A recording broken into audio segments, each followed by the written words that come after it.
I am Nicole Khalil, and you're listening to the This Is Woman's Work podcast. We're together. We're redefining what it means, what it looks and feels like to be doing woman's work in the world today, with you as the decider. Whatever feels true and real and right for you, whatever has you feel the sun from the inside, that's what it looks like for you to be doing woman's work. And the goal is to live a life on purpose, for a purpose, ultimately, so that you live a life fulfilled. But how do we do that? I know enough to know the answer isn't about being happy every moment of every day or having everything come easy or living in a world of only sunshine and rainbows, because that will never be an available option for any of us. So the real question is, how do we choose a fulfilling life in the face of life's inevitable challenges, hardships, or even traumatic or horrific experiences? Well, I have the guest that can answer that question better than anyone I know. I'm honored, humbled, and honestly a little nervous because our guest has redefined what it means to live a fulfilling life no matter the circumstances. Dr. Edith Eger is an eminent psychologist and one of the few remaining Holocaust survivors old enough to remember life in the camps. A colleague of Viktor Frankl, Dr. Eger has worked with veterans, military personnel, and victims of physical and mental trauma. She is the author of the best-selling and award-winning books The Choice and The Gift, and her newest book, The Ballerina of Auschwitz, is out now. You may not know that Dr. Eger was a gifted gymnast, cut from the Olympic team for her religion and forced to live in a concentration camp, where she exercised both flexibility of mind and body in order to survive. And she is going to teach us how we get to create a fulfilling life, even in the darkest of times. Her grandson, Jordan Engel, joins us as well, as he was instrumental in the creation of her new book, The Ballerina of Auschwitz. Dr. Eger and Jordan, it's an absolute honor to have you on the show. And I'll be honest that it does feel a little ridiculous for me to ask you about overcoming adversity in my life or in our lives, knowing what you had to overcome. So let me start by thanking you for being here. It's great to be here. Thank you for the wonderful introduction. And Edie and I are excited to be here and give you all the wisdom that we can. Amazing. So let me start by asking, I think when we think about living a fulfilling life, that's easy to do when everything's going to according to plan, when things are good and we're happy and we're achieving. But my question is, how do we hold on to hope? How do we choose to live a fulfilling life, even in the most hellish of circumstances? That we change our thinking, that we give up certain words like always, never, no matter what I do, this always happens, that we have all kinds of prediction, and you change your mind, you can change your life. I love that. So, how do we change our mind? Any tips for controlling what I call head trash, the negative thoughts that we have in our own minds? I can only speak for myself, so I don't know whether you and I will agree, but I think what I'm planning to do. And then there is my inner voice who tells me, but it has consequences and predictions, and that you don't jump into something and you do it anyway, because that can be dangerous. And when it's already out, it's not going to come back so quickly anyway.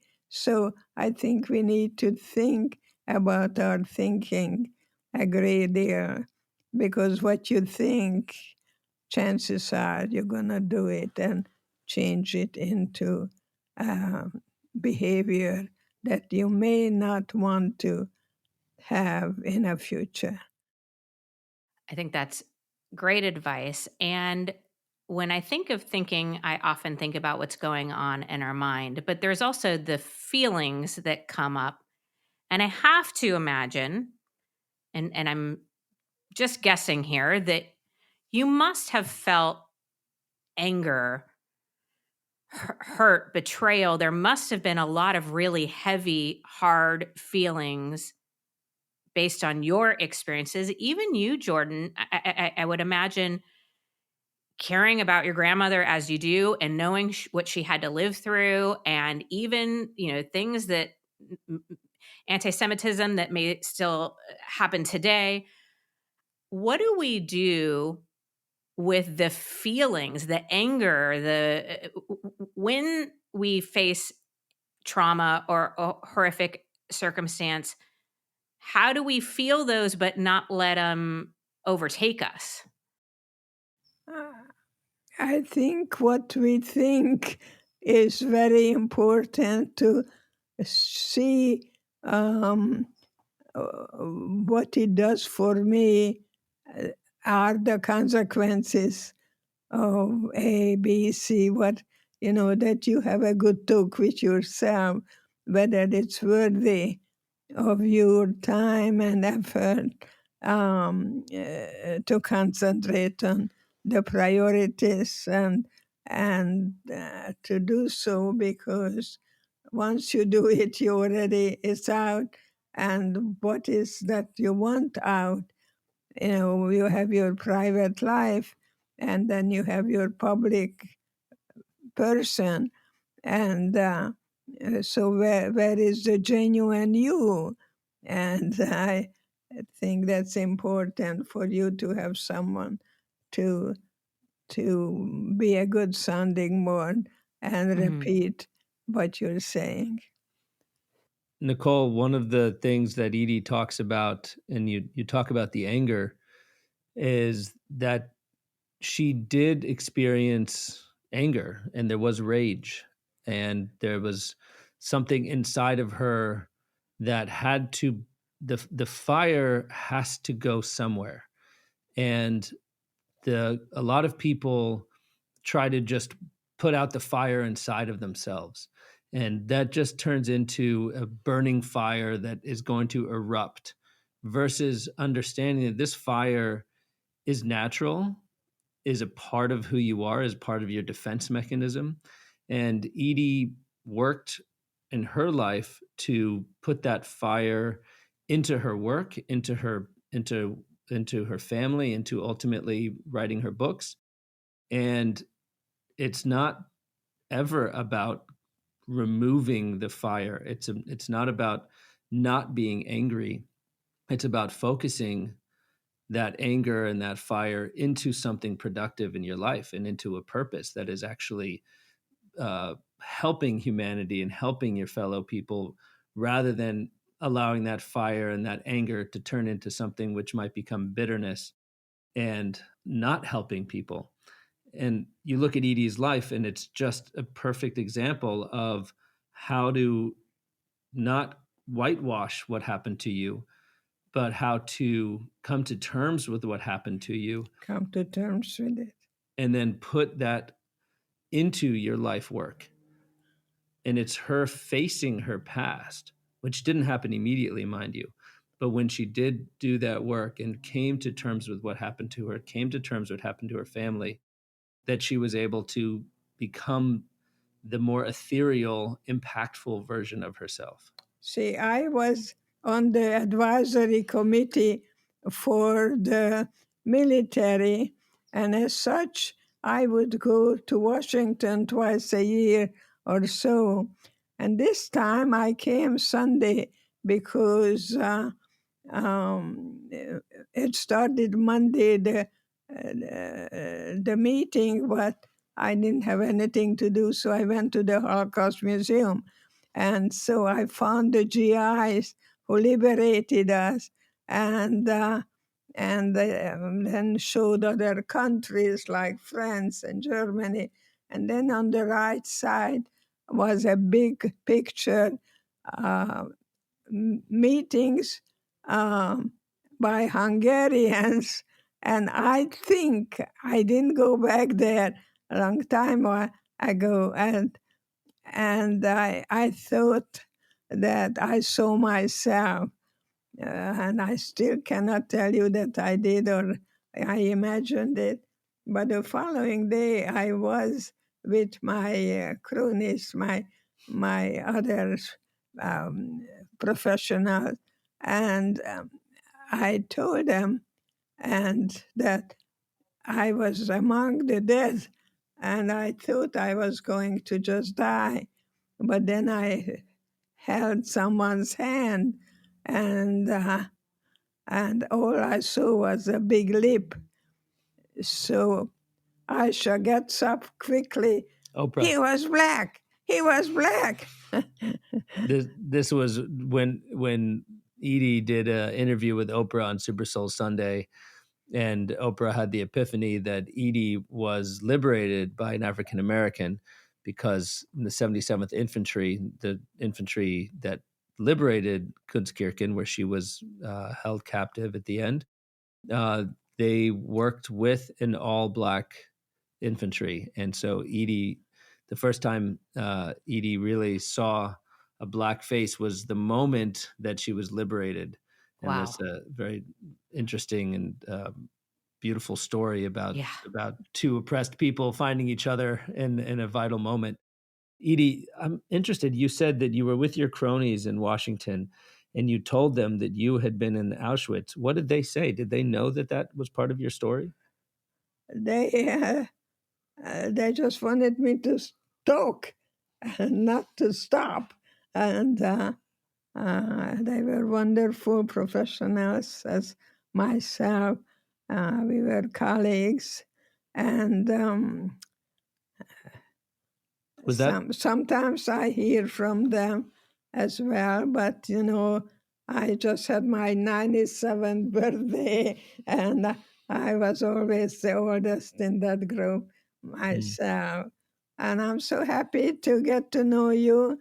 You must get up very early in the morning. What time is when you wake up?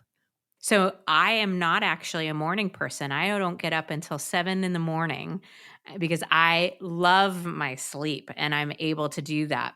I stay up later than I get up in the morning. Edie, you like your mornings too, right? You like to sleep in just a little bit. Yeah. Yeah. So what I'm hearing, I think, from both of you, and I would love if I'm off base, if you tell me that there needs to be an outlet for these feelings of anger or rage or betrayal or even sadness or disappointment. And that outlet could be, as you said, Dr. Eger, a sounding board, or to share your story in your truth and your experiences. It could be to talk to a psychologist. I know you are one yourself. It could be, to write a book. There are so many ways, but what I am hearing is it's important that we have an outlet for it so it doesn't eat us up inside. Is that fair? I think prevention is important, that we can guess what would be the best or what would be the worst, and know what's in between possibly. And the more knowledge we have, not just information, but possibly who lived through it, would be very useful. So you both said coming to terms with it. I feel like there are some things that I've experienced that are easier to come to terms with than others, but I can't even wrap my head around coming to terms with something like the Holocaust or a concentration camp. Can you share a little bit? You said it didn't happen right away. Can you share a little bit about how we come to terms with some of the worst things we've ever experienced or the worst moments society has ever offered? We can come to terms with our children, disappointing us. But how do you come to terms with somebody taking a child and throwing them into the gas chamber? How did you come to terms with that level of horrible? I did what I had to do. to continue a life, that I can be useful for others. And that is really the purpose and the meaning that I get. Because if I leave this room, who's going to replace me? No, I mean, Don't leave the they room. may look like me, they may weigh as much as I do, but there'll only be one of you and one of me talking right now. And so I think it's important for us to share, but not share everything and to everyone, to be very useful about to have an intelligent conversation. I think a lot of times, maybe women especially, were taught or told or inadvertently taught that we lose purpose over our lifetime, that sort of we peak at a certain point. And you are such a great example of aging with purpose and inspiration. My understanding is you went back to school at age 50. You're doing a podcast at age 97, releasing a third book. How do we still have purpose and inspiration throughout our whole lives? It just comes, and I welcome it and ask for more. I'm being challenged, and I like it actually, because that makes me think more. And the more you practice, the better you become. Jordan, you're witnessing this. Mm. Anything to add or anything that you can share with us about what it is to see this from the outside looking in, the choices that your grandmother continues to make and the impact she continues to have? She doesn't shy away from a risk. She takes the opportunities that come to her and brings her full self, her full attention to bring a moment of deep and powerful insight. And that is who you are. You didn't learn that from Auschwitz. You are that. And you happen to have survived the Holocaust, which gives you more insight about a certain thing which exists in humanity. But I think the choice is in each of us to show up, to bring it when the opportunities come, and to lean in to the fact that you have something very valuable to share. You don't have to have survived Auschwitz. I didn't survive Auschwitz, and I don't think I need to. I understand, sitting next to Edie, the impact that it had. And my life work is to share what I've discovered from her. Mm-hmm. And so many people will sit back and say, well, what did I do in my life? What did I learn? And the truth is, you've learned a lot and you have so much goodness to share. And the question is, how are you sharing it? In what way are you impacting the people around you? And Edie has clearly been able to do that. And it might feel like, well, if she can do it, that's because she was a psychologist and she had this, she had that. But the truth is, we all have something powerful to share. And the more that we use our unique, and as she says it, our one of a kind diamond quality, and we share it with our community, all of a sudden we're going to start lifting ourselves up by seeing that our wisdom is valuable. And that's what you've done, Edie, is that you continue to see that your wisdom was valuable. And that kept bringing more and more attention to it. Let me ask you, were you teased as a child? Yeah. Yeah. Yeah. For what? I don't know. Some people like me, some people don't. Yeah, That's just a fact. they look for the reaction that you have, teasing you. That's very cruel.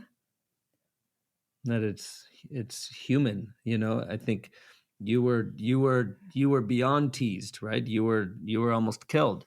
And for what? So you're gonna decide to teach people not to give in to anything like, yeah, don't respond your to life is cut out. It is. I get to live a very interesting life sitting next to You you. know, when I entered the University of Texas and I was told to go home and write an essay, I didn't know whether you drink it or eat it or what is it, or the sickness.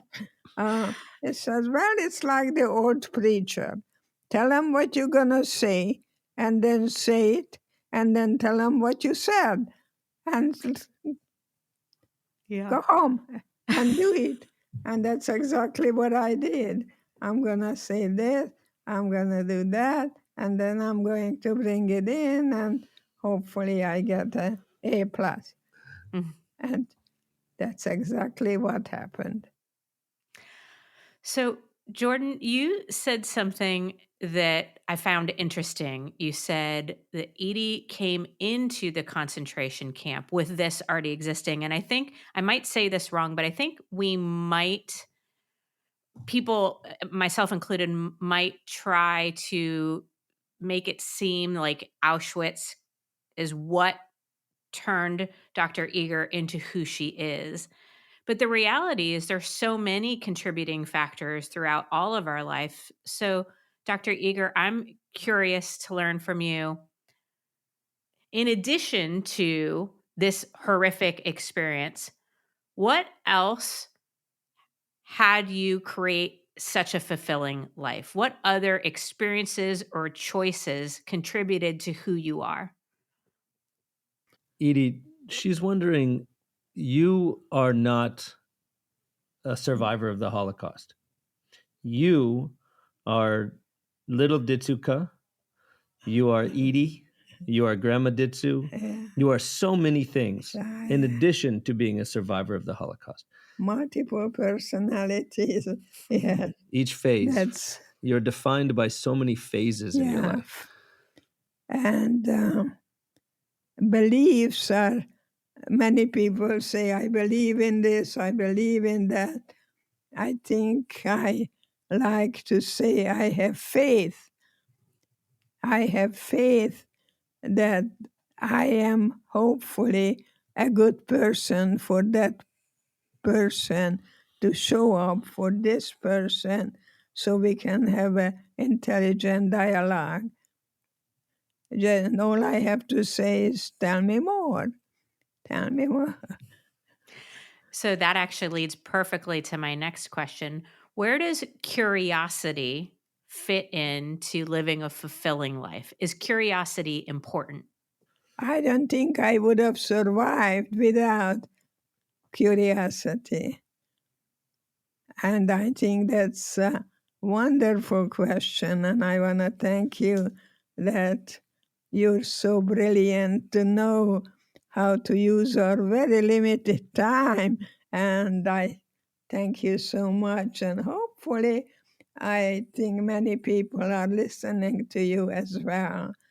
I think it's very important for us to guide our listeners. You're a very good guide from victimization to empowerment. And I think it's okay, but not open up your whole life or your intimate life, uh, just to be sure that you know that that was necessary and no one did it before. So you're taking a chance that people may not like what you're saying, and you may hear from them, and you thank them for their opinion. Nicole, the ballerina of Auschwitz, when we were coming up with what that book looks like, Edie and I. Can she see those flowers? You want to show her the flowers? Yeah. Okay. Edie wants to show you the flowers that Oprah sent Oh, for I her would love to birthday. see them. Oh my gosh. I know Oprah doesn't do anything small. Let's see. Oh, There, you all can't see this, but it is a table full of, I mean, the most beautiful flowers you've ever seen. yeah, Yeah. it gets delivered by two men who carry it in, and they come from LA, and they bring this thing, and it's like the biggest, most beautiful, probably 200 roses flower arrangement. Oprah is a amazing fan Dr. of Eger, Edie. does that bring you joy? Sorry, Jordan, I cut you off. I love flowers, and I love them when they're not totally bloomed, as this one was, and now it's blooming totally to the fullest. I just love them. That's an Jordan, you were interesting. saying something, and I'm sorry I did cut you off. I want to make sure you were able to.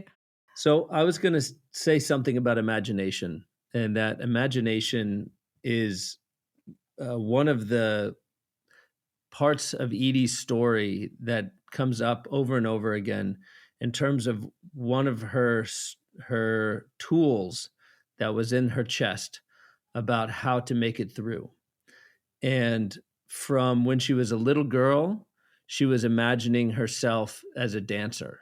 And she would on her walk to school, she would dance as if she was in a magical place. And then when she went to Auschwitz, she had the most challenging moment of her life where she had to dance for Dr. Mengele. And in that moment, she used her imagination to separate herself from where she was and be the dancer in the Budapest Opera House, a place that she had never performed in her life, but imagined herself there so that she could perform at a level that was well beyond anything imaginable in the barracks of Auschwitz. And then after she survived Auschwitz, she was there contemplating what the future looked like.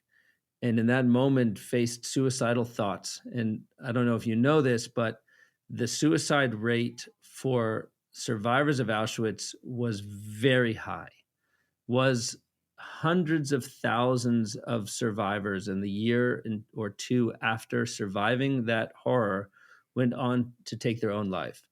And Edie, who had never had suicidal thoughts until after survival, and what she says is that it was imagination to see what her future was going to look like that pulled her out of that spiral.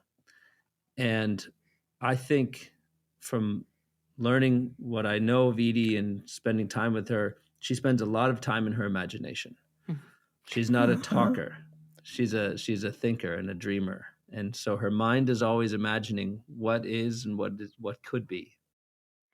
Well, and I so appreciate you sharing that. But for the first time, I wish we did a video podcast, because when you were talking about dancing, Dr. Eger, you started moving your arms and your body, and it was just so beautiful to see. It actually felt like I got to observe you in your imagination and what that must have been like. So Thank you. incredibly Thank you. powerful. Thank you. Thank you. Thank you.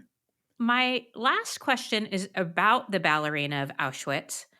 I've read The Choice, and I think it's so important for us to be readers of our history and people's stories.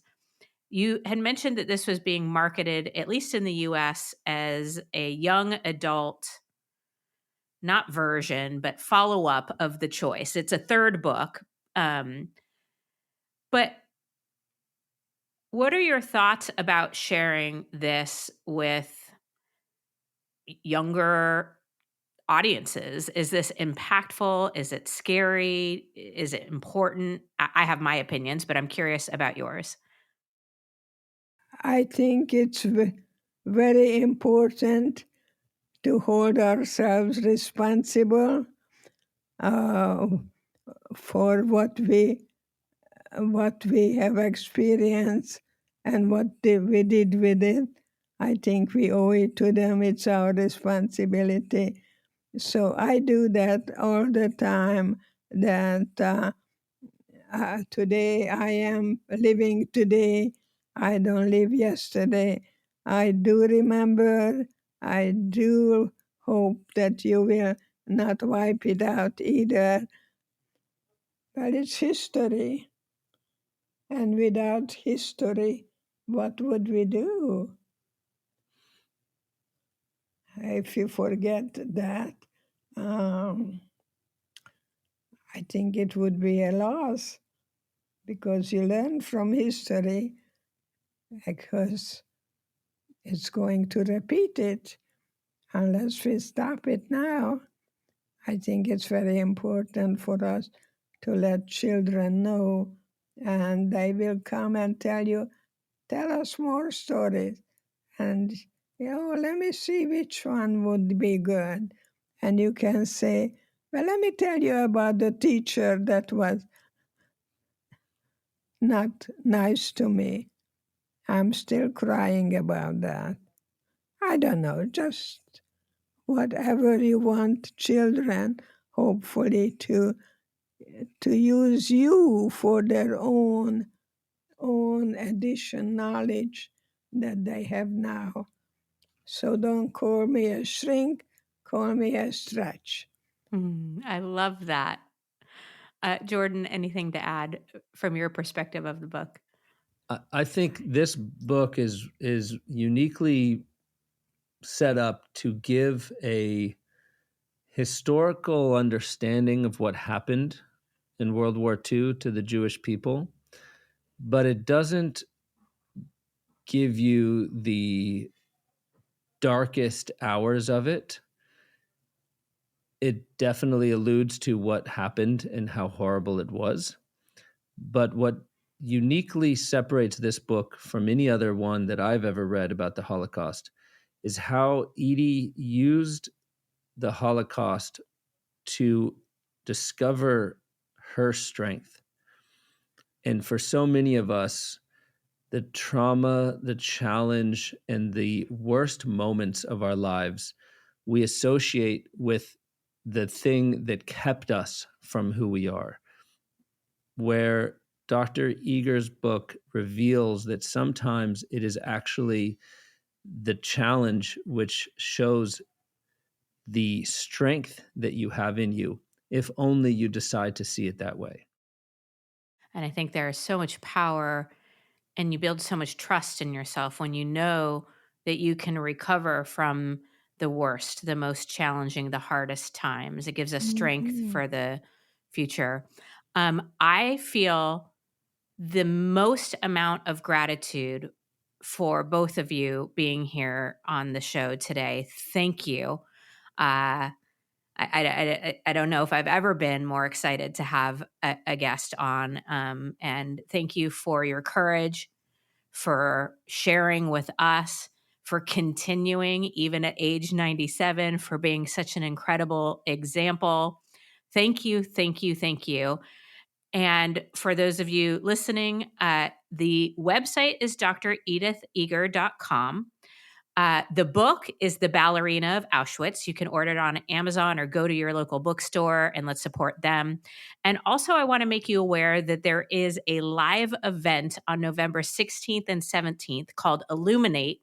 It takes place in San Diego, but also has a virtual component. And we will put all of the information and links to all of that, because I know, like me, you're going to want to learn more from Dr. Eger. So again, thank you, Jordan. Thank you both for being here today. Thank you. Thank you so much.